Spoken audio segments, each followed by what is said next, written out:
안녕하세요. 작가 양현진입니다. 오늘은 이 책 가져왔습니다. 나는 당신이 스트레스 없이 말하면 좋겠습니다. 대화를 할 때 어떤 사람과는 굉장히 기분이 좋고 또 어떤 사람이랑 대화를 하면 기분이 쉽게 상하고 별로 대화하고 싶지 않은 사람들이 있잖아요. 그런 사람들의 공통점은 뭘까요? 이런 안정적인 말투, 기분 좋은 대화의 비밀을 이 책에서 살펴보겠습니다. 자율신경이 흐트러지면 그때그때 다른 말투가 나온다. 혹시 이런 경험을 한 적 없는가? 택시 기사가 길을 잘못 들어서 죄송합니다. 손님 유턴하겠습니다 하고 말하면 기분이 좋은 날에는 네, 그러세요 하고 가볍게 넘기지만 마음이 편하지 않을 때는 시간도 없는데 하고 자기도 모르게 짜증을 낸 적 말이다. 설령 기분이 좋았더라도 약속 시간이 늦은 것 같아 조바심이 난다거나 몸의 컨디션이 나쁠 때는 부정적인 말투가 나오곤 한다. 왜 이렇게 기분과 상황에 따라 말투가 달라질까? 사실 기분, 시간적 여유, 컨디션 등은 전부 자율신경을 망가뜨리는 원인이다. 다시 말해 이런저런 원인으로 자율신경이 흐트러지면 말투가 그때그때 달라진다. 나 역시 자율신경을 연구하기 전까지는 몹시 성미가 급한 사람이었다. 그래서 택시 기사가 길을 헤매면 짜증낼 때가 많았다. 하지만 지금은 달라졌다. 내가 상대를 깎아내리는 말투를 쓰면 상대의 자율신경이 흐트러져서 결과적으로 내게 더 큰 불이익이 생긴다는 것을 잘 알기 때문이다. 만약 내가 정신을 어디에 팔고 다닙니까? 택시기사가 길도 몰라요? 하고 상대방을 비난했다고 해보자. 그러면 택시기사의 자율신경이 급격히 흐트러져서 혈압이 올라가고 판단력이 흐려진다. 상대는 몹시 동요한 상태로 운전하기 때문에 길을 더 헤맬 수도 있고 최악의 경우에는 사고를 낼지도 모른다. 물론 이는 내가 원하는 바가 아니다. 이럴 때는 목적을 놓치지 않는 것이 중요하다. 우리가 택시를 타는 목적은 자신이 가고 싶은 곳까지 쉽고 빠르게 가는 데 있다. 그러니 이미 길을 헤맨 이상 아무리 상대를 비난해 봐야 소용없다. 이때부터는 택시 기사가 앞으로 실수 없이 운전을 제대로 하는 것이 중요하다. 이 미션을 잘 해결하려면 공격적인 말투는 절대 금지다. 그래도 뭔가 한마디 쏘아주지 않고는 못 참을 것 같다 라고 생각하는 사람도 있을지 모르겠다. 하지만 공격적인 말투를 쓰면 상대방뿐 아니라 자신의 자율신경까지 흐트러진다. 화가 나서 자율신경이 흐트러지면 대개 서너 시간 정도 그 상태가 지속된다. 고작 이런 일 때문에 소중한 하루 컨디션을 망치면 더 큰 손해가 아닐까. 이럴 때는 일단 어쩔 수 없지 하고 기분을 전환해야 한다. 또 오늘 날씨 좋네 하면서 생각을 다른 쪽으로 돌리는 것도 좋은 방법이다. 이렇게 하면 자율신경이 정상적으로 돌아온다. 어쩔 수 없지 하고 포기하는 것은 결코 부정적인 행동이 아니다. 오히려 망친 기분을 일단락 짓고 앞으로 나아가기 위한 최고의 만회샷이다. 안정적인 말투와 기분 좋은 대화를 위한 10가지 방법. 천천히 말하기. 가장 중요한 포인트는 천천히 말하기다. 천천히 말한다는 것은 깊게 호흡하면서 말한다는 뜻이다.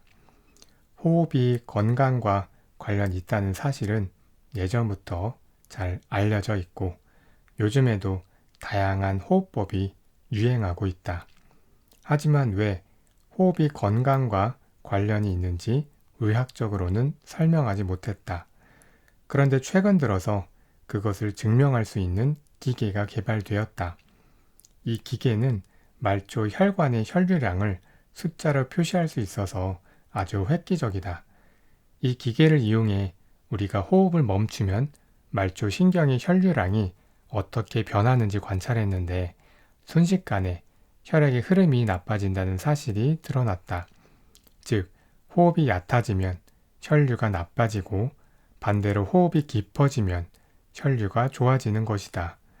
천천히 말해서 호흡이 깊어지면 질 좋은 혈액이 몸속 구석구석까지 전달된다. 그 결과 뇌의 근육의 세포 하나하나가 산소와 영양분이 공급되어 머리와 몸이 맑아지고 자신의 역량을 충분히 발휘할 수 있게 된다. 반대로 빨리 말하면 호흡이 깊어지지 못한다. 얕고 빠른 호흡은 교감신경의 작용을 상승시킨다. 순간적으로는 의욕을 올릴 수 있지만 그것이 길게 이어지면 혈관이 수축하고 혈류가 나빠져서 자신의 능력을 제대로 발휘할 수 없게 된다. 게다가 이야기를 듣는 상대의 부교감신경까지 낮춰버리고 만다. 당신이 쉴 새 없이 빠르게 말하면 팀원 전체의 업무 효율까지 내려가는 셈이다. 그래서는 팀의 구성원인 당신에게도 불리할 수밖에 없다. 등을 꼿꼿이 세우고 말하기. 등을 구부리거나 올바르지 않은 자세로 식사하면 소화 불량이 잘 일어난다. 우리 몸에서 등이 자율신경의 균형을 관장하기 때문이다. 따라서 올바른 자세는 자율신경의 균형에서 무척 중요한 요소이다. 자율신경의 균형을 유지하려면 등을 꼿꼿이 세운 자세가 무엇보다 중요하다. 걸을 때는 물론이고 책상 앞에 앉아 일할 때나 식사 중에도 자신의 등을 꼿꼿이 펴져 있는지 의식할 필요가 있다. 등을 바로 세우면 자율신경이 안정되고 기도가 곧게 펴져서 호흡도 저절로 깊어진다. 자세가 바르면 그것만으로도 남에게 좋은 인상을 심어줄 수 있고 더욱 자연스럽고 적절한 말투를 쓸 수 있게 된다. 웃는 얼굴로 말하기. 마음이 초조할 때, 극도의 압박감을 느낄 때 특히 실천하길 권하는 방법이다. 웃는 얼굴로 말하면 부교감신경의 작용이 활발해져서 자율신경의 균형이 바로 잡힌다. 다양한 표정을 지었을 때 자신의 자율신경의 상태를 측정, 비교하는 실험을 했더니 미소를 지을 때 부교감신경이 상승한다는 결과가 나왔다. 진심을 담은 미소는 말할 것도 없고 입꼬리를 올리는 억지 미소로도 똑같은 결과를 얻을 수 있었다. 반대로 화를 내면 부교감신경이 급격히 내려간다. 혈액도 끈적끈적해져서 건강에 큰 문제가 생길 수 있다. 억지 미소라도 좋으니 의식적으로 입꼬리를 올려보자. 이런 간단한 방법만으로도 정신적, 육체적 역량을 훨씬 더 끌어올릴 수 있다. 이 방법은 자신뿐 아니라 상대방의 자율신경을 바로잡는 데에도 효과적이다. 의사인 나는 날마다 많은 환자를 만나는데 그때마다 의사가 웃는 얼굴로 대하면 환자의 회복이 빨라진다는 사실을 실감한다. 의사가 하는 일은 검사, 약 처방, 수술 등 직접적인 치료만이 전부가 아니다. 환자의 불안을 해소시켜주고 자율신경을 바로잡아 회복하기 쉬운 상태로 이끌어주는 간접적인 처치 역시 의사의 역할에 속한다. 환자는 대체로 심각한 표정을 지으며 진료실에 들어온다. 자기 몸이 어떻게 되는 것이 아닐까 하는 불안감 때문에 자율신경이 망가진 상태이다. 그래서 나는 의사로서 먼저 웃는 얼굴로 환자를 대해 나와 상대의 자율신경을 바로 잡으려고 노력한다. 우리 몸은 무척 민감하고 섬세하다.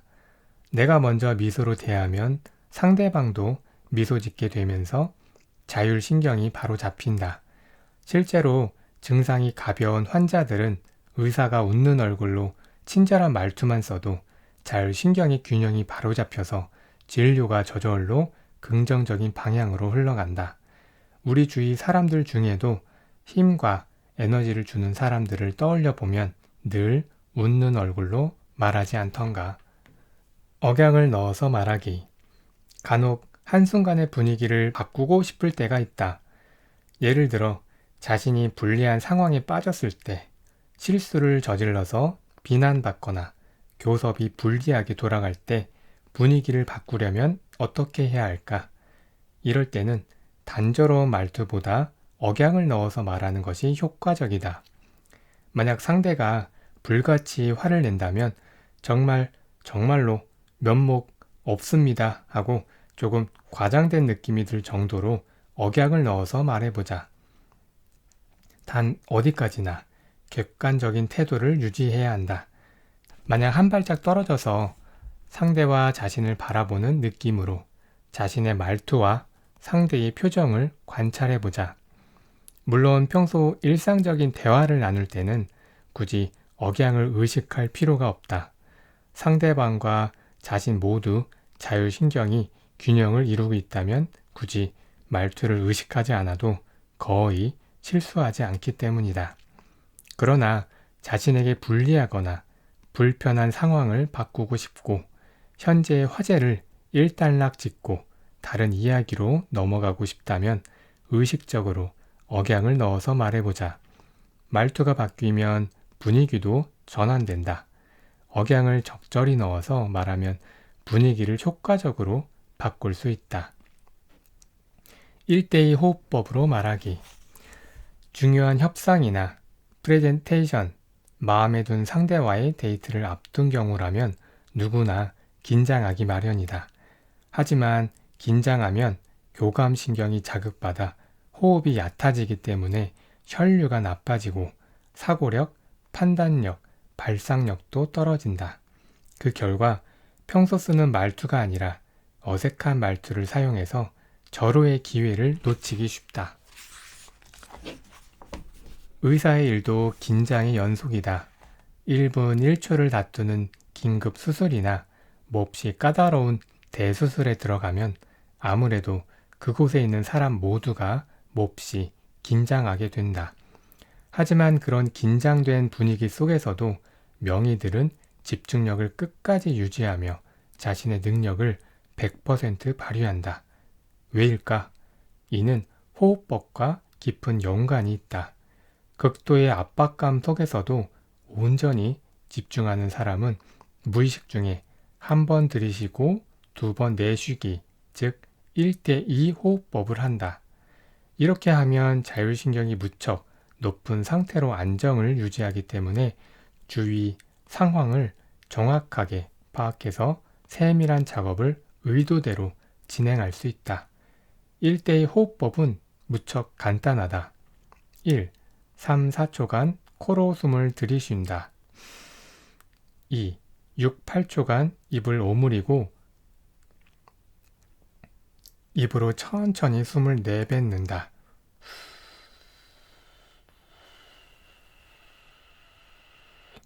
3. 이것을 5, 7회 반복한다. 숨을 내뱉을 때는 최대한 천천히 길게 하려고 노력해야 한다. 그러면 목 부분에 있는 압력 수용체가 반응해서 부교감 신경을 효과적으로 높일 수 있다. 코 호흡과 입 호흡 중에서는 코 호흡을 추천한다.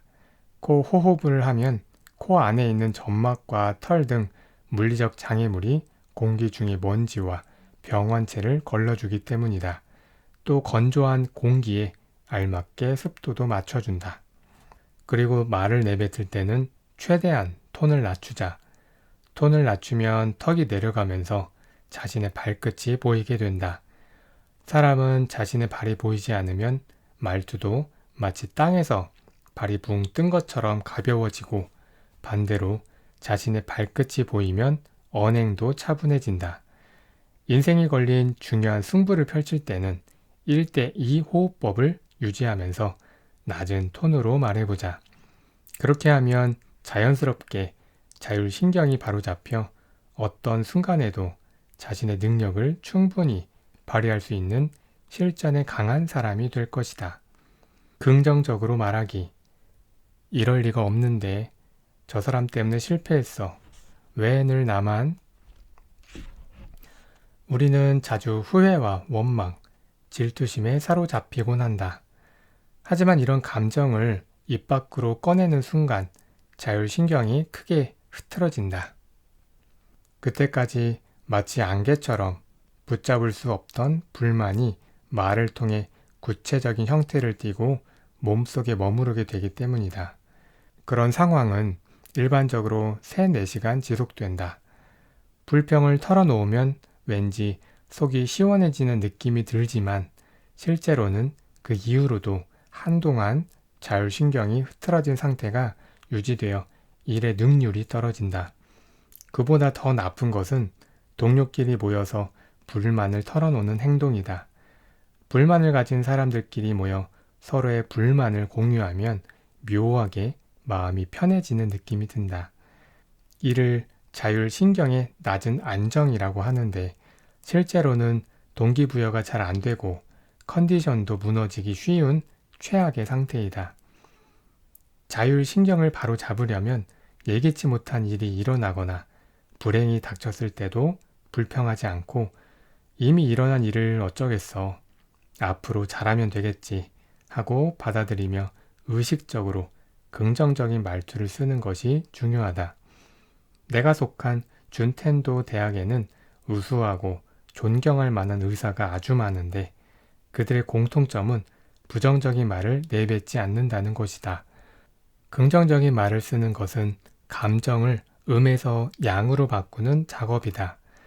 부정적인 감정이 얽매여 분노와 불안, 긴장 상태에 있다 하더라도 의식적으로 긍정적인 말투를 쓰면 부교감 신경을 높일 수 있다.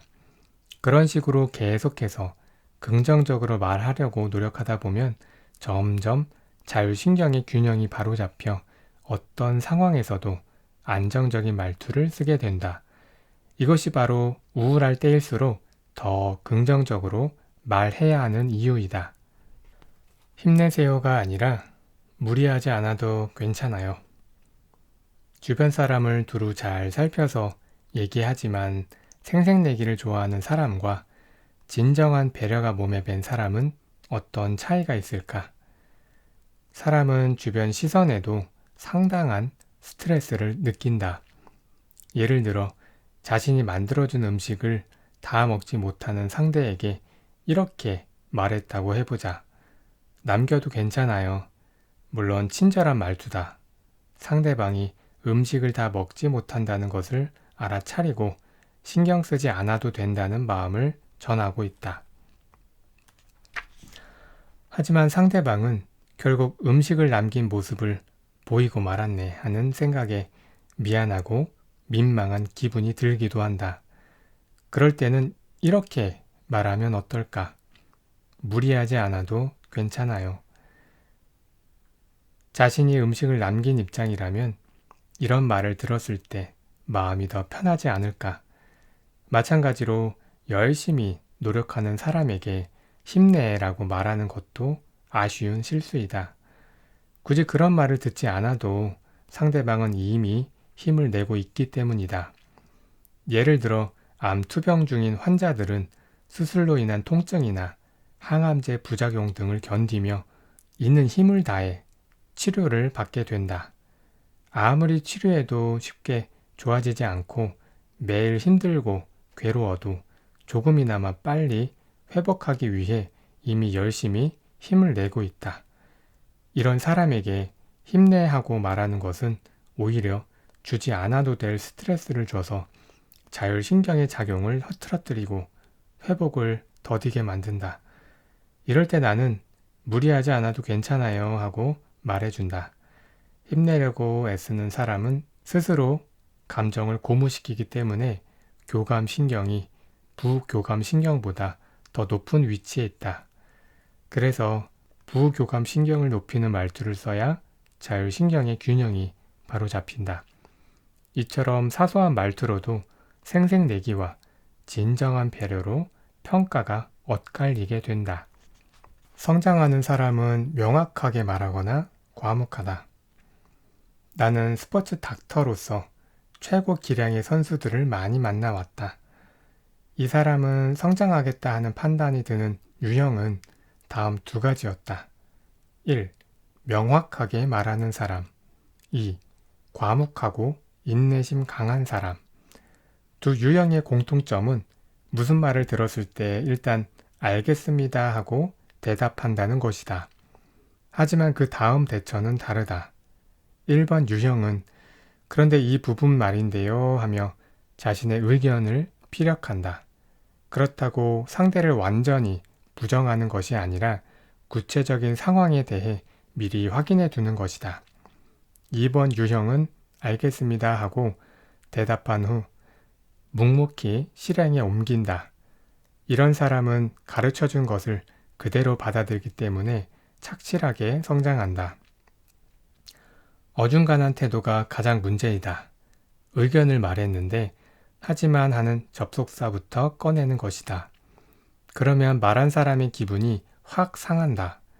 진심을 담아 조언해 줄 생각이 사라지기 때문에 듣는 사람의 입장에서 보면 성장할 힌트를 얻을 기회를 날려버리는 셈이다.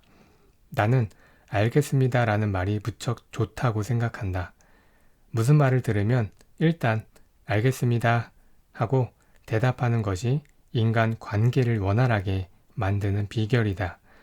그런 다음 상황에 따라 자신의 의견을 피력하거나 상대의 의견을 따르는 것이다.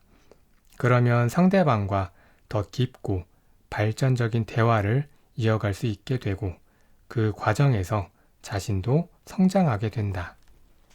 빨리 해라는 말은 금물. 한 조사에 따르면 부모가 자식에게 하루 동안 가장 많이 듣는 말은 빨리 해 라고 한다. 아이가 옷을 갈아입는데 시간이 걸리거나 신발 끈을 제대로 묶지 못할 때 그러지 말자고 생각하면서도 부모는 무심코 빨리빨리 하고 재촉해 버린다. 물론 그 심정은 충분히 이해할 수 있다. 하지만 재촉당하는 아이는 굳이 그런 말을 듣지 않아도 이미 마음이 급한 상태다. 그래서 자율신경의 균형이 무너져 있기 때문에 자신의 능력을 제대로 발휘하지 못하고 꼬물거리는 것이다. 그 상태에서 부모가 빨리빨리 하고 재촉하면 오히려 더 허둥댈 수밖에 없는 게 당연하다.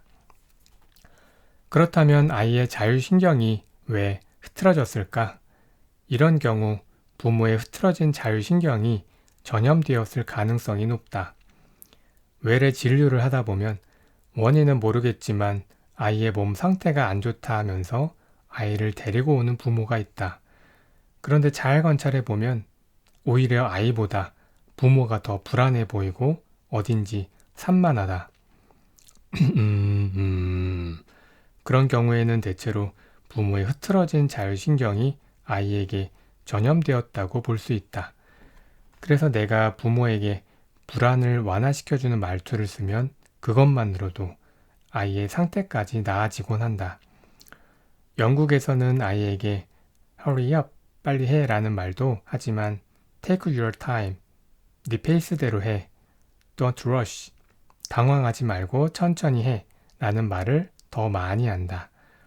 서두르라고 말하긴 하지만 그래도 자신의 페이스를 중요하게 생각하라고 덧붙임으로써 아이의 흐트러진 자율신경을 바로 잡아주는 것이다.